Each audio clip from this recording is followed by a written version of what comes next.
Hola, mi nombre es Antonio César Moreno Cantano, profesor en el Departamento de Relaciones Internacionales e Historia Global de la Universidad Complutense de Madrid y voy a presentar mi ponencia, el papel de los videojuegos en la agenda de las grandes potencias internacionales, que se enmarca en el Congreso Internacional de Nuevas Narrativas de la Sociedad Digital y en concreto en el simposio coordinado por el profesor Salvador Gómez García y por quien explica este texto titulado Comunicación y videojuegos. Espero que sea de su interés. En primer lugar, me gustaría hacer una pequeña referencia al marco teórico y estado de la cuestión en el que se enmarca esta investigación.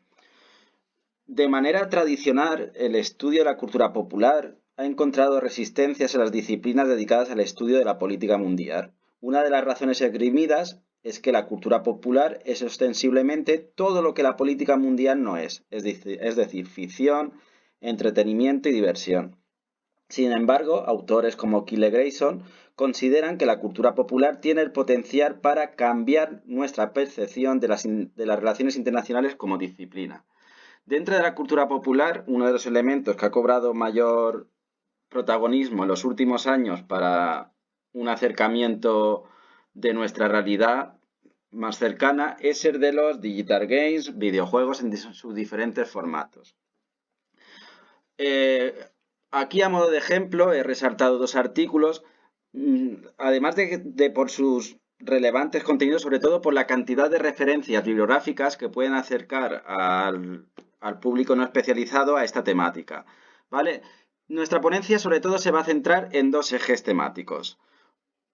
El papel que cobran los videojuegos como herramienta dentro del nacionalismo digital o tecnonacionalismo, como lo queramos llamar, es decir, la recreación de un pasado glorioso a través de esta herramienta debido a su accesibilidad, y después cómo se utiliza este mismo formato para influir en la percepción de diferentes actores estatales, internacionales, sobre las narrativas en materia de geopolítica que defienden determinado número de países.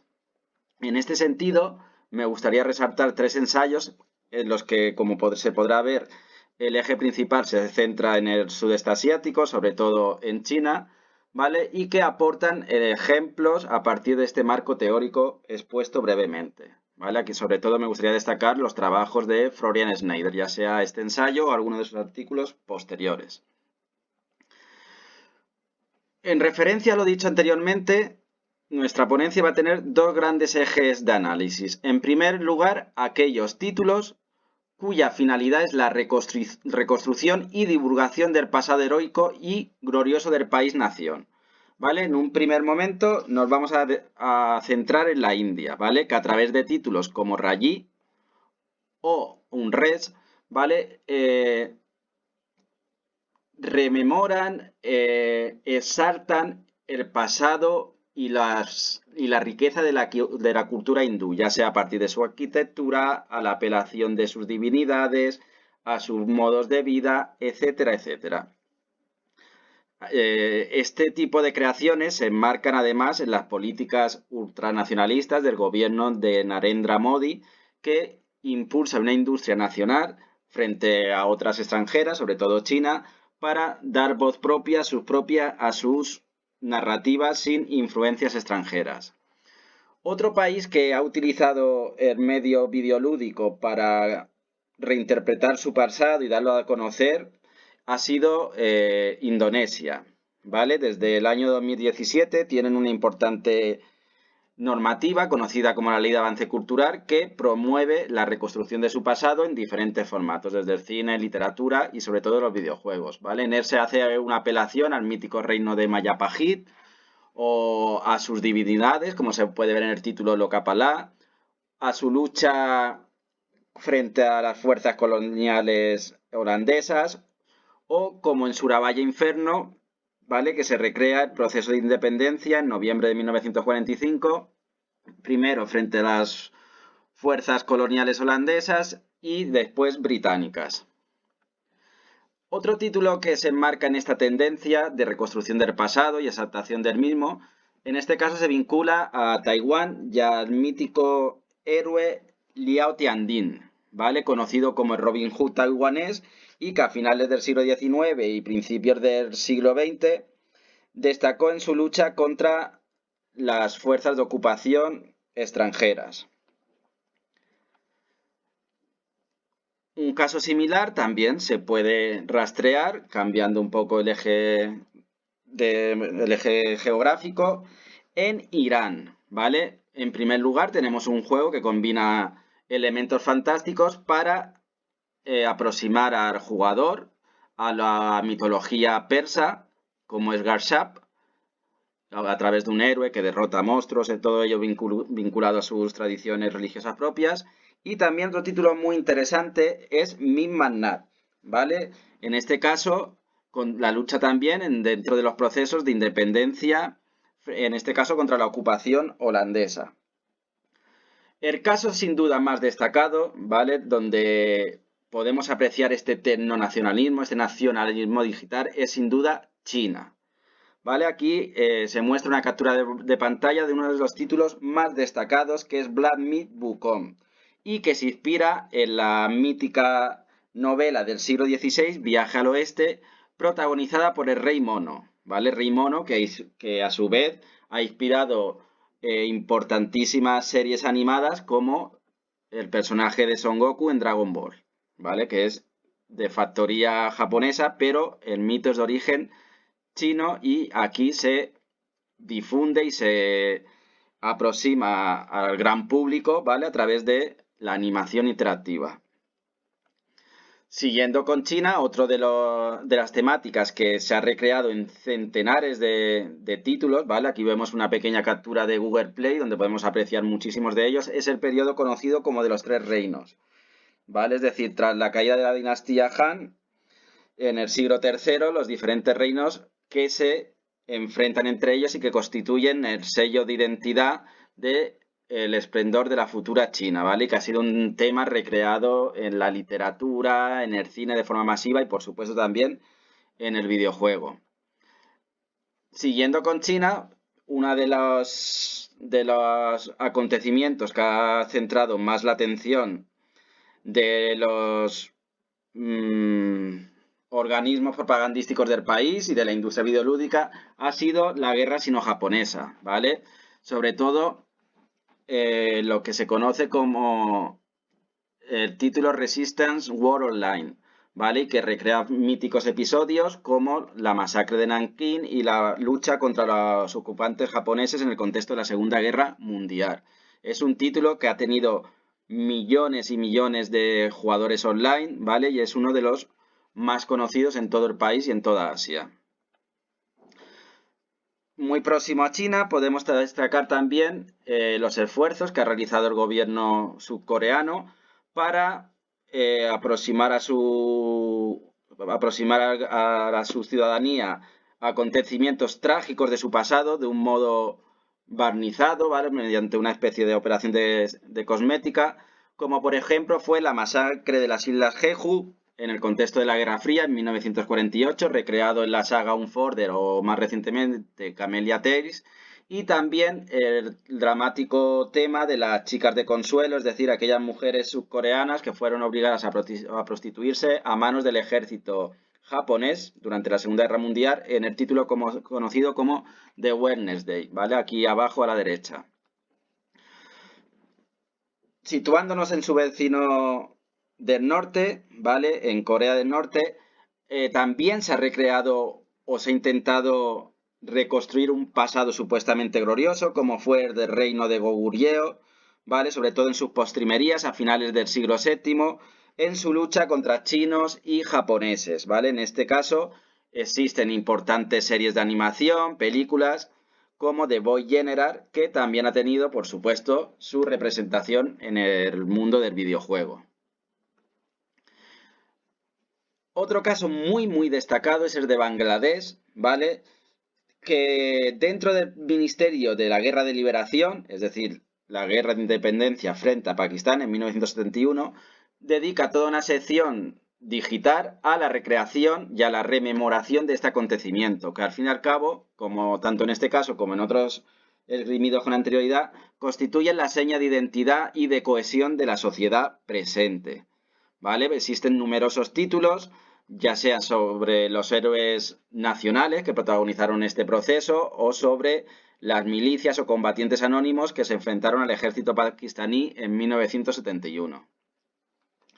De manera similar, encontramos algo parecido en Turquía, con títulos Nusrat, que recrea la batalla de Galípoli y la figura de Atatürk, el padre fundador de la moderna Turquía.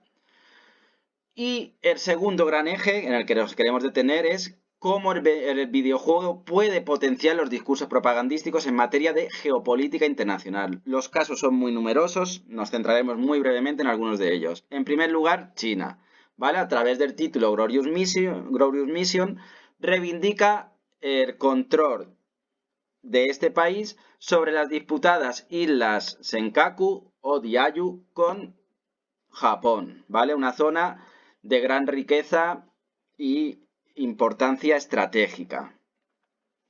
Por su parte, la India ha desarrollado diferentes títulos, como por ejemplo India Army, sobre la lucha antiterrorista en la región de Cachemira, sobre todo en la zona de Kashmir, a través de títulos como India Army Mission POC, o uno de los más interesantes, que es FAUC, ¿vale? Que fue lanzado justamente, no es coincidencia, el día de la República de la India, el día 26 de enero. A los pocos meses logró más de 5 millones de descargas en stores como los de Google o Apple, y que se centra en la disputada región del Valle de Galwan entre la India y la China, y que, por ejemplo, en el año 2020 ocasionó un pequeño enfrentamiento que provocó la muerte de 20 soldados indios, ¿vale? Por tanto, son videojuegos que a través de este tipo de conflictos quieren aproximar no solo a su población interna, sino al mundo entero,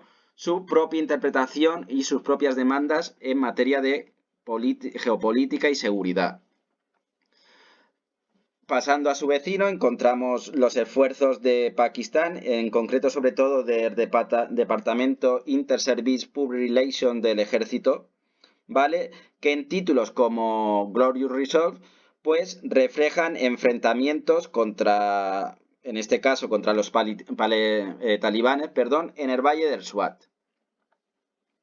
Por supuesto, la propia Corea del Norte, además de recrear un pasado glorioso, como hemos dicho, del reino goguryeo, pues también ha desarrollado, igual que se han efectuado diferentes estudios norteamericanos, protagonizados siempre por marines frente a enemigos ya sean rusos, norcoreanos, chinos, pues sus propios títulos, sus propias narrativas, donde el enemigo es el yankee, ¿vale? El norteamericano en este caso, con el título Hunting Yankee, ¿vale? Un first person shooter donde debemos eliminar a las tropas norteamericanas que intentan ocupar nuestro país.